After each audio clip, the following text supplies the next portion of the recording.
Hi, Alex here. In this video you will learn everything there is to know about armaments. From where to obtain them, how to optimally transmute, swap, salvage, and even some hidden data you probably didn't know of before. You first unlock armaments right after the KVK1 map closes. There's 5 main components to any armament. First, there are the formations.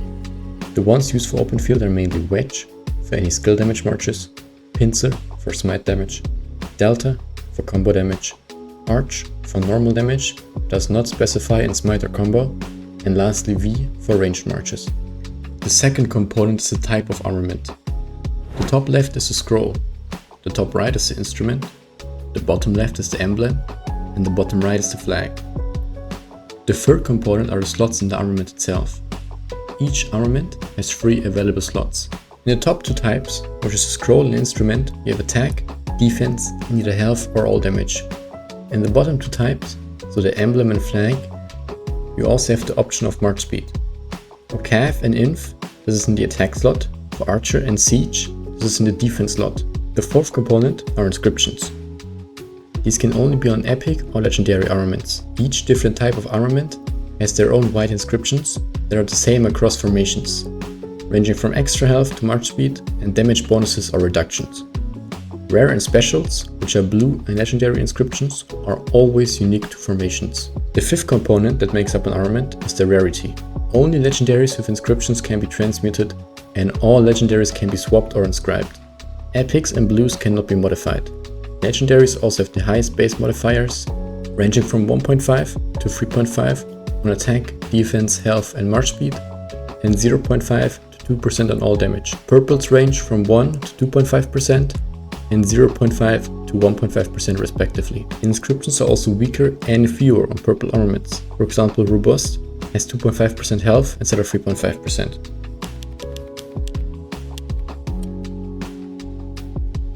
Lilith has 3 mechanics in the game to help you modify armaments to your likings. One of those are transmutes. You can transmute legendary inscribed armaments to change the modifier. If you transmute all 3 slots, it only costs you 1 stone. But if you want to keep 1 modifier, it will cost you 3 stones. And for keeping 2 modifiers, it costs you 5 stones. There's a pity mechanic, where every 10 transmutes you don't obtain one of your locked stats, not including all damage, you obtain it. And every 30 transmutes, you obtain it with 2.5% stats. Generally, it is recommended to only transmute armaments with A or S tier inscriptions, which we will get into later. And only lock modifiers with 2% plus for stats, or 1% plus for all damage. Each armament has a capacity of 10 transmutes until you need a transmute crystal to unlock 10 more transmutes. You can use an unlimited number of transmutation crystals per armament. The second mechanic are armament swaps. You can swap the formation of your armament using conversion stones. The modifiers, type, rarity, and white inscriptions stay the same. Only the formation and blue or legendary inscriptions change. The blue and legendary inscription will adjust respectively to the inscription for that type in the formation.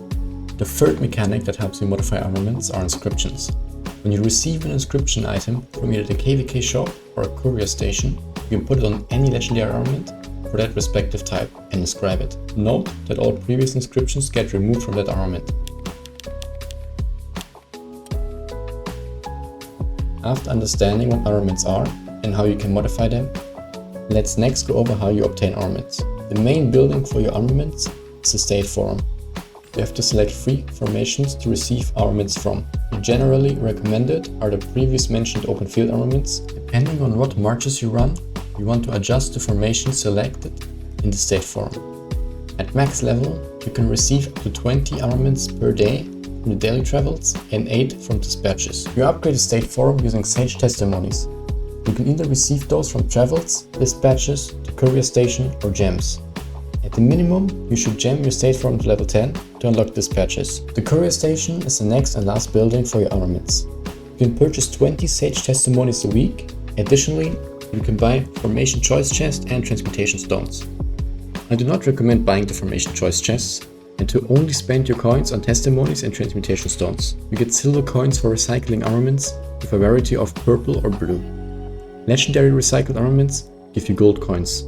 You have to collect 180 of these via an inscription shard with a rare chance of giving an inscription and always giving 5 to 12 transmutation stones. After you opened 8 of these chests, you can purchase a legendary armament for the flag type, which is the bottom right one. As we have already learned, the legendary inscription for the flag type is obtained from the courier station. The scroll type is just as simple. You can receive scroll type legendary inscriptions from KVK rewards. For the other two types, the instrument and emblem, you can receive legendary inscriptions from the pity. Whenever you receive 10 blue inscriptions for a given formation, you are guaranteed a legendary inscription in that formation. You can choose for which type of armament you want this inscription to be. Recommended is to go for either the instrument or emblem types, since you can receive scroll and flag types from the KVK rewards or courier station. For the currently popular formations, the emblem type is recommended to get first, as it is typically stronger than the instrument type. Additionally, instrument types have greater odds of receiving a double inscription than emblem types, but more on that later. There's also a pity for blue inscriptions after receiving a maximum of 150 legendary armaments for the respective formation. Those are distributed randomly across all 4 types.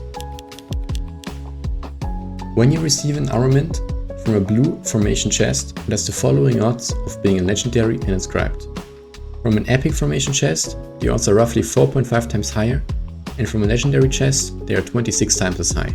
This makes legendary chests 6 times more valuable than epic chests and 26 times more valuable than blue chests. When receiving a legendary inscription, the quality of inscriptions depends on the type of armament you received it for. For the scroll type, legendary inscriptions have a 0.66% chance to appear, blues a 6.55% chance, doubles a 7.1% chance, and white inscriptions a 85.69% chance.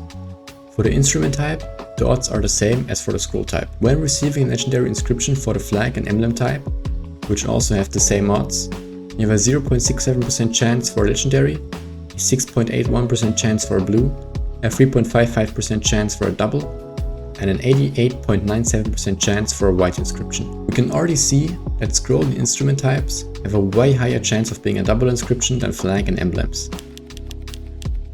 Let's next look at the modifiers of any given armament and how likely we are to receive so-called triple stats. A triple stat armament is one with 3 stats for the same troop type, including all damage on the health slot, and for the emblem plus flag types, we include infantry march speed on the attack slot, archer plus siege march speed on the defense slot. We do not include cavalry march speed, as those are generally the fastest troop type and you do not want one of your marches to significantly outpace the others. For the scroll and instrument types, which again have the same odds and differ from the flag and emblem types, we have a 0.584% chance to receive a triple stat for any of the 4 troop types. This is calculated by taking the 70% chance of an infantry attack, multiplying by the 17% chance of infantry defense, and multiplying by the 17% plus 3.2% chance of infantry health and all damage. If we do the same for the flag type, we get a 0.845% chance of an infantry, archer, or siege triple stat, and only a 0.483% chance of a cavalry triple stat, since march speed is not included, totaling 2.974%. For the emblem type, we get a 0.58% chance for infantry, archer, and siege, and a 0.621% chance for cavalry, totaling 2.005%, which means on average we have a 2.412% chance to get a triple stat when opening any given armament. It is important to consider though that the value of the inscriptions you transmute is more important than the type of armament. There's 3 main bundles where you obtain armaments from. First, there's the weekly supply for $5. Second, there's a special free gold chest bundle that comes every 2 weeks for $385. And third, there's a daily armament bundle that goes up to 1 silver chest for $85. You can buy this every day. The weekly supply is by far the best value for armaments if you spend money in this game. The free gold chest bundle is slightly better than the daily armament bundle, but both of those are Kraken only bundles. Additionally, there's a bundle for conversion stones, where you can get a stone for $10 for the first 2 tiers, totaling 3 stones for $30. This should be a consideration for rally and garrison needs, since this bundle refreshes monthly, and stacking up stones for new formations that get released is very crucial if you have one of those roles in your kingdom. Lastly, there is the Armory Alchemy bundle, 3 transmutation crystals and 20 transmutation stones for $50. I would also consider this a whale bundle, not worth buying for your average low or medium spender. If you are a whale, however, it can be a great way to boost the stats on your armaments and get the last few percentages.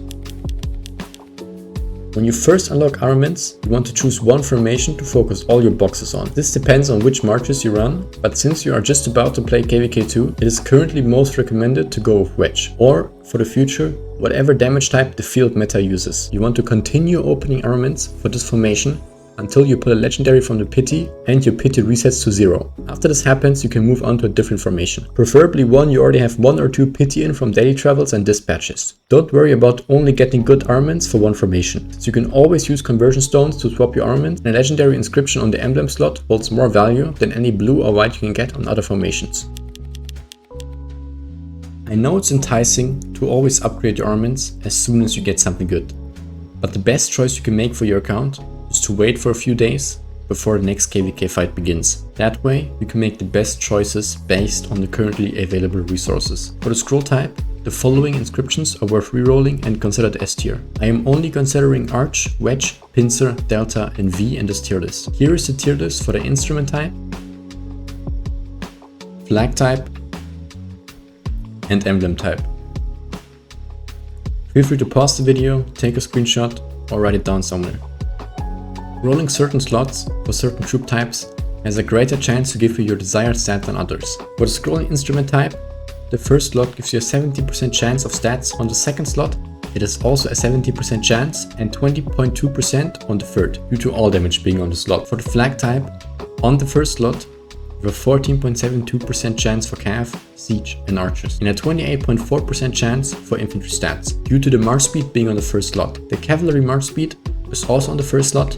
We don't consider it. These are the odds for each troop type on the second and third slot. And here are also the emblem odds. Emblems have a higher chance of march speed and other buffs, and a lower chance of troop stats. From this, we can see that for the instrument and flag types, you have the best chance of getting a preferred stat on the third slot. Even though the difference is quite small, if you are rolling for the emblem or flag type, we can see that if you are rolling for infantry, you are more likely to receive preferred stat for the first slot, so rolling the first slot over the second or third will save you transportation stones. Rolling for archer and siege is the best on the second slot, and for cavalry, the third slot is the best. Swapping your armaments is something you need to consider greatly. Swapping a legendary armament with 1 or 0 inscriptions costs 1 conversion stone. Swapping a blue inscription or a double inscription costs 3 conversion stones. Swapping a blue plus white inscription costs 5 conversion stones. Swapping a legendary inscription costs 10 conversion stones. I would only consider swapping an armament if it fulfills both of these rules. First, it is an upgrade. Second, it has an S tier inscription you will not use on the current formation. I would also transmute a good inscription before swapping it. You never know what type of modifier you will get, and transmuting first can save you from a lot of pain later. If you have a legendary inscription for an armament, always swap the armament first before you inscribe it. That way, you only spend 1 stone instead of 10. When considering which armaments to salvage and which to keep, it is important to understand one thing. You can always salvage an unwanted armament in the future, but you can never get a salvaged one back. I would recommend to keep at least 2 sets per unit type of your best armaments, and keep all triple stats with medium to high rolls for future inscribing. I would also recommend to keep A or higher tier inscriptions. If you are a new player, you might want to save all inscriptions. Even if you don't transmute them, they might be useful in the future. If you are a newer player, you also want to take a closer look at your epic armaments, since they can be better than some legendaries. Always log armaments you want to keep so you don't salvage them by accident. However, you cannot go around and keep all your armaments unsalvaged. Salvaging useless armaments, it's important to buy transmutation stones and inscription shards to improve the armaments you currently use.